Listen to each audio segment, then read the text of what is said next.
Hello guys, कैसे हैं आप लोग। आई होप कि सभी अच्छे होंगे। आज की इस वीडियो में हम बात करने वाले हैं मध्य प्रदेश लोक सेवा आयोग की तरफ से जो प्रिंसिपल ग्रेड फर्स्ट और ग्रेड सेकंड और आपकी तकनीकी सहायक की जो पोस्ट आई है उसके बारे में हम बात करने वाले हैं कि कौन कौन उसमें एलिजिबल है और क्या उसका सिलेबस है और क्या उसका एग्जाम पैटर्न है और कब से फॉर्म ओपन होगा और कब फॉर्म लास्ट डेट है। ठीक है, चलिए चलते हैं, करते हैं इस वीडियो को शुरू। ठीक है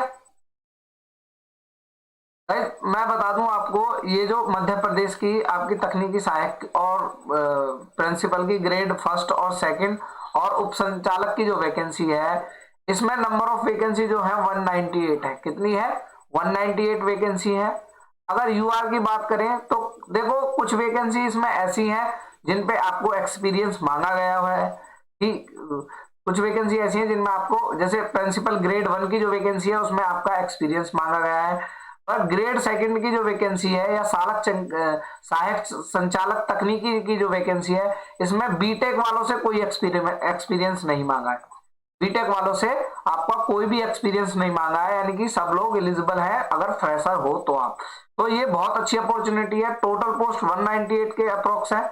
अगर आप देखा जाए तो यूआर की वैकेंसी भी लगा के देखा जाए तो यूआर की वैकेंसी 50 के आसपास है, 50 के आसपास इसकी यूआर की वैकेंसी है। तो एक अच्छा खासा नंबर है।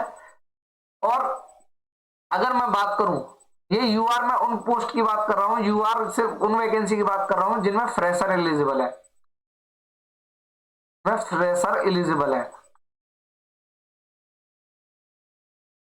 ठीक है, मैं उन वैकेंसी की बात ही नहीं कर रहा हूं जिनमें फ्रेशर आपके एलिजिबल नहीं है।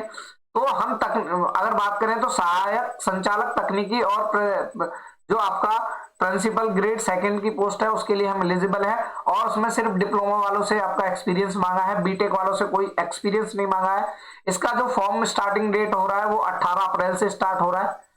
अब 18 अप्रैल से स्टार्ट हो रहा है और लास्ट डेट आपका इसका 17 मई के आसपास है। लास्ट डेट इसका 17 मई के आसपास है। तो अब देखो बात क्या है कि बीटेक में इसमें कोई एक्सपीरियंस नहीं है। और देखो सारी ब्रांच, ऑल ब्रांच आपकी इसमें एलिजिबल है। आप बीटेक सिविल से हो, आप बीटेक मैकेनिकल से हो, आप बीटेक इलेक्ट्रिकल से हो, या आप बीटेक इंस्ट्रूमेशन से हो, आप किसी से भी हो, आप इसमें एलिजिबल हो। ठीक है, अब मैं बात कर लूं इसके एग्जाम पैटर्न की कि इसका एग्जाम पैटर्न क्या होने वाला है। तो एग्जाम पैटर्न क्या होने वाला है इसका, देखो एग्जाम पैटर्न कैसा है। इसमें इंजीनियरिंग विषय जो है, इंजीनियरिंग और कौशल विकास एवं व्यवसायिक शिक्षण से जो क्वेश्चन आएंगे वो कितने होंगे, 300 मार्क्स के होंगे। मतलब कितने क्वेश्चन होंगे, 100 आपके 100 क्वेश्चन होंगे। कितने क्वेश्चन होंगे आपके, 100 क्वेश्चन होंगे। तो एक क्वेश्चन आपके 3 मार्क्स का होगा तो कितना होगा, 300 मार्क्स के।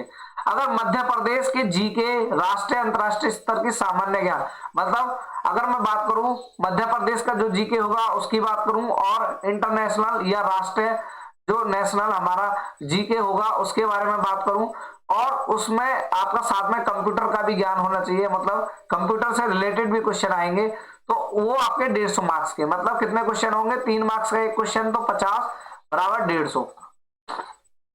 ये हमारा इसका एग्जाम पैटर्न रहने वाला है।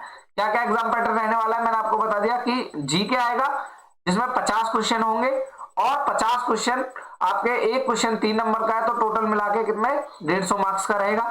ठीक है, और आपका इंजीनियरिंग विषय से जो क्वेश्चन आएंगे उसका सिलेबस दिया है, मैं आगे बताने वाला हूं। वो 100 क्वेश्चन आएंगे और 3 नंबर का एक क्वेश्चन है तो 300 मार्क्स के होगा। टोटल कितना, 450 मार्क्स का आपका पेपर होगा, रिटन पेपर। और 50 नंबर का आपका होगा इसमें क्या, 50 नंबर का आपका होगा इसमें इंटरव्यू। टोटल मिला के 500 मार्क्स की परीक्षा होगी। कितने मार्क्स की परीक्षा होगी, 500 मार्क्स की परीक्षा होगी। आपके 500 मार्क्स इंटरव्यू प्लस रिटर्न लगा के आपको मिलेंगे। और आपको जो टाइम मिलेगा रिटर्न परीक्षा लिखने के लिए वो 3 घंटे का मिलेगा। मतलब आपका कितना घंटे का मिलेगा, 3 घंटे का आपका रिटर्न एग्जाम होगा। अगर मैं बात करूं इसके सिलेबस की, तो सिलेबस इसका क्या रहने वाला है, देखो अगर मैं बात करूं जनरल नॉलेज में, तो देखो एमपी का हिस्ट्री और कल्चर आपको पढ़ना है। उसमें आपके देखो ये टॉपिक दे रखे हैं, इंपोर्टेंट हिस्टोरिकल इवेंट, मेजर, इस तरह से कॉन्ट्रीब्यूशन ऑफ मध्य प्रदेश है, इंडिपेंडेंस मूवमेंट, इस तरह से आप पढ़ लेना। देखो ये मैं अपने चैनल पे अपलोड कर दूंगा। तो ये आपका हिस्ट्री दे रखा है। उसके बाद मध्य प्रदेश का आपका ज्योग्राफी दे रखा है, वो पढ़ना है। पॉलिटी देना है, polity and economy of Madhya Pradesh, Madhya Pradesh की पॉलिटी पढ़नी है, मध्य प्रदेश का आपको इकोनॉमी पढ़ना है। उसके बाद आगे बात करें करंट इवेंट, करंट इवेंट पढ़ना है आपका नेशनल, इंटरनेशनल एंड एमपी।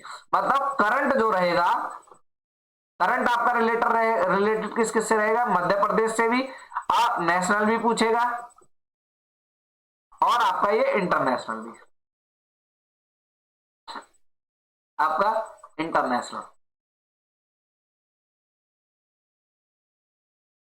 ठीक है, तो करंट में आपका तीनों से पूछेगा, लेकिन जीके जो होगा हिस्ट्री, पॉलिटी, ज्योग्राफी, वो सिर्फ एमपी की पूछेगा।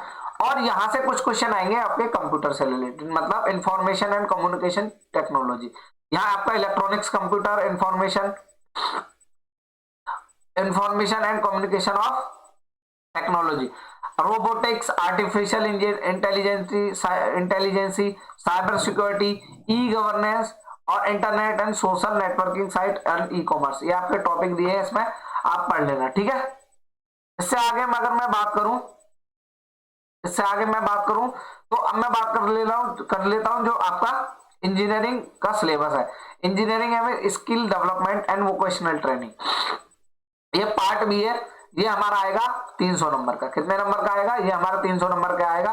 कितने क्वेश्चन होंगे, 3 मार्क्स का एक क्वेश्चन होगा, 100 क्वेश्चन होंगे। ठीक है, तो पहले इसमें national and international scenario of skill development, पहला आपका ये टॉपिक है।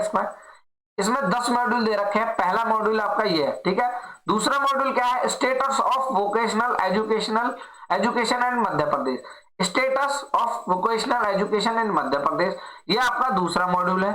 इसके बाद अगर मैं बात करूं आगे, आपका तीसरा मॉड्यूल जो है वो एकेडमिक एंड एडमिनिस्ट्रेशन मैनेजमेंट। ठीक है, इसके बारे में आपको पढ़ना है। चौथा है आपका स्किल डेवलपमेंट स्कीम, जितनी भी हमारी स्कीम है स्किल डेवलपमेंट की, एमपी की, उनको पढ़ना है। ठीक है, या नेशनल, जो जितनी भी हमारी नेशनल स्कीम है उनको भी पढ़ना है। नेशनल और आपकी मध्य प्रदेश की दोनों पढ़नी है। अगर मैं बात करूं पांचवा मॉड्यूल, 5 मॉड्यूल है आपका, वो आपका कौन सा है, पहला है आपका engineering mechanics and engineering drawing. तो सिविल और मैकेनिकल वालों को पता होगा कि इंजीनियरिंग मैकेनिक्स वाला एक सब्जेक्ट होता है, उसका इसमें बेसिक आपको नॉलेज होना चाहिए। आपसे डीप में क्वेश्चन नहीं पूछेंगे। आपको जैसे जनरल इंजीनियरिंग होता है ना, आपको जैसे जनरल इंजीनियरिंग पूछा जाता है बाकी एग्जाम में, आपका झारखंड के जेई में पूछा जाता है, DSSS भी जेई में या एई में पूछा जाता है, उस तरह का जनरल इंजीनियरिंग आपको इसमें से पूछा जाएगा। इसमें इंजीनियरिंग मैकेनिक्स में आपका कौन कौन सा आपका टॉपिक है, एक तो आपका फोर्स है, फोर्स का है, फोर्स सिस्टम है, इक्विलिब्रियम है, equilibrium, free body diagram, Lami's theorem, law of coulomb मतलब फ्रिक्शन है, इक्विलिब्रियम ऑफ बॉडीज। ठीक है, तो बेल्ट है, बेल्ट फ्रिक्शन है, इस तरह से। अब इसका सेंटर ऑफ ग्रेविटी है, मूवमेंट ऑफ इनर्शिया, ये टॉपिक है। फिर बात करें आगे, इसमें स्ट्रेस और स्ट्रेन के कॉन्सेप्ट है। ठीक है, compressive, tensile stress, bending, torsion, ये सब होता है। ठीक है, और इंजीनियरिंग ड्राइंग में क्या है आपका, ग्राफिक्स है, टेक्निकल ड्राइंग है और आपके इंस्ट्रूमेंट है, इनके बारे में पढ़ना है। Theory of projection, plane and solid and orthographic projection. ठीक है, ये हमारा engineering mechanics and engineering drawing का सिलेबस है। फंडामेंटल ऑफ थर्मल साइंस, देखो ये मैकेनिकल वाले पता है इनको, मैकेनिकल वालों का सिलेबस में रहता है थर्मोडायनामिक्स, बेसिक थर्मोडायनामिक्स से आपका ये पूरा का पूरा आप यहाँ से पढ़ सकते हो। थर्मोडायनामिक सिस्टम, स्टडी फ्लो, यहां से आप बात thermodynamics work process, thermodynamics law है आपके, second law, first law, third law, आपका कार्नोट थ्योरम है, एंथैल्पी और एंट्रोपी के बारे में बेसिक चीजें आएंगी। एकदम आपको बेसिक नॉलेज होना चाहिए, ये नहीं कि आपको डीप में पढ़ना है। ठीक है, अगर आप सिविल के हो, आप इलेक्ट्रिकल के हो, तो आपको डीप में नहीं पढ़ना, सिर्फ बेसिक ओवरव्यू आपको पता होना चाहिए।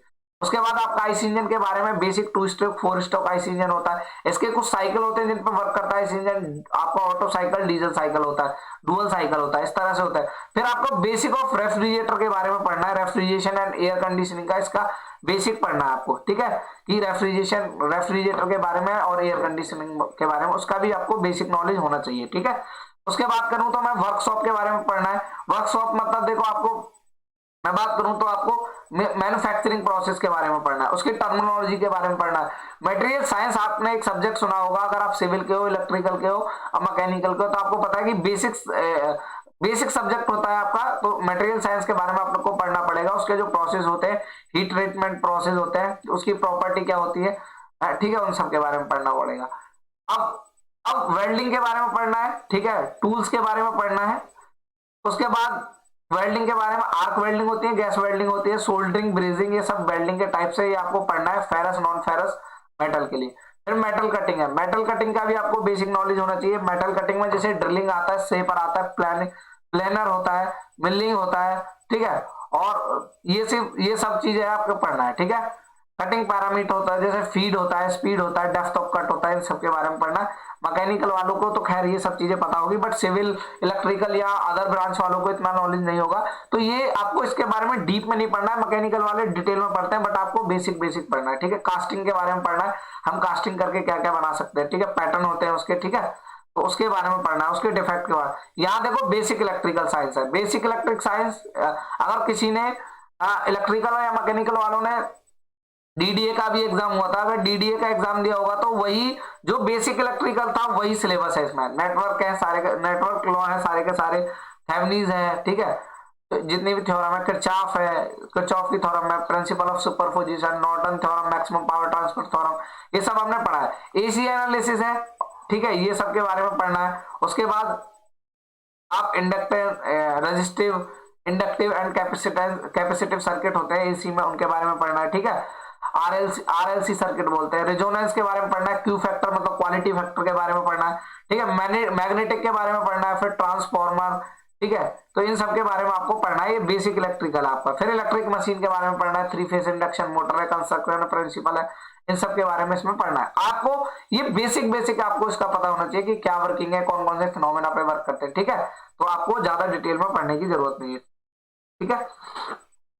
अगर मैं आगे बात करूं तो फिर हमें बेसिक इलेक्ट्रॉनिक्स एंड कम्युनिकेशन जो हमारा 9th मॉड्यूल है उसके बारे में पढ़ना है।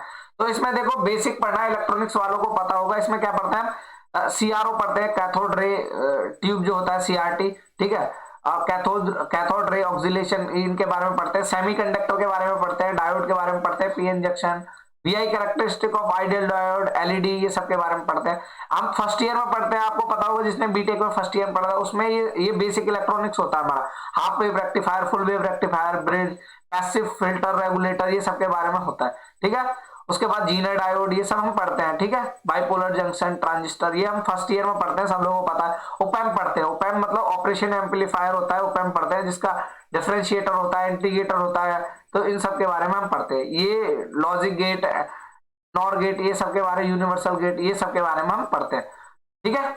ये हमारा बेसिक इलेक्ट्रॉन है। उसके बाद हम थोड़ा थोड़ा ये देखो यहाँ पे कंप्यूटर से रिलेटेड मतलब कौन सा कंप्यूटर साइंस ब्रांच से रिलेटेड है, ये देखो ये सब computer software, operating system, algorithm, flow chart, ये सब क्या पढ़ते हैं, जो हमारा बेसिक सी सब्जेक्ट होता है, सी पढ़ते हैं फर्स्ट ईयर में, ठीक है, उन सब में ये सब होता है हमारा, ठीक है।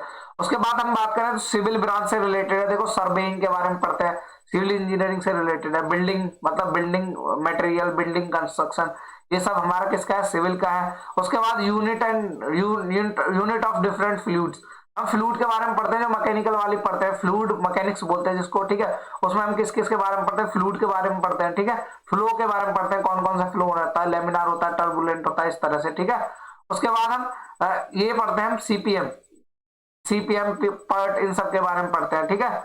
ये हमारा मैकेनिकल में भी पढ़ाया जाता है, ठीक है। ये मैकेनिकल में हमारा किसमें होता है, इंडस्ट्रियल नाम का एक सब्जेक्ट होता है, उसमें होता है, ठीक है। ये test of water, environment protection, air pollution, national, ये सब सिविल का है, ठीक है, सिविल के बारे में पढ़ते हैं, ठीक है। ये सब डैम, कैनाल, रेनफॉल, ये सब डिजाइन करते हैं, और method of building estimation form use of public department, तो ये सब हमारा किसका है, सिविल का है। तो इसमें टोटल कितने मॉड्यूल है, 10 मॉड्यूल है, 10 मॉड्यूल है, मतलब सिलेबस तो देखो बहुत ज्यादा है, इतनी आसानी से कवर नहीं होगा अगर, लेकिन आप अच्छे से मेहनत करोगे और पढ़ोगे तो देखो ये बेसिक पढ़ना है आपको डीप में नहीं जाना, सबका बेसिक पढ़ना है, और आपसे बेसिक ही क्वेश्चन पूछेगा, लाइक जनरल इंजीनियरिंग के क्वेश्चन होते हैं ना, उस तरह के क्वेश्चन आपसे पूछेगा, बट आपको डीप में जो पूछेगा वो आपसे पूछेगा मध्य प्रदेश का जीके, वो डीप में आपसे पूछेगा। बाकी ये जो 10 मॉड्यूल है तो उनके बारे में अगर मैं बात करूं तो ये 10 मॉड्यूल से आपसे बेसिक पूछेगा, ठीक है।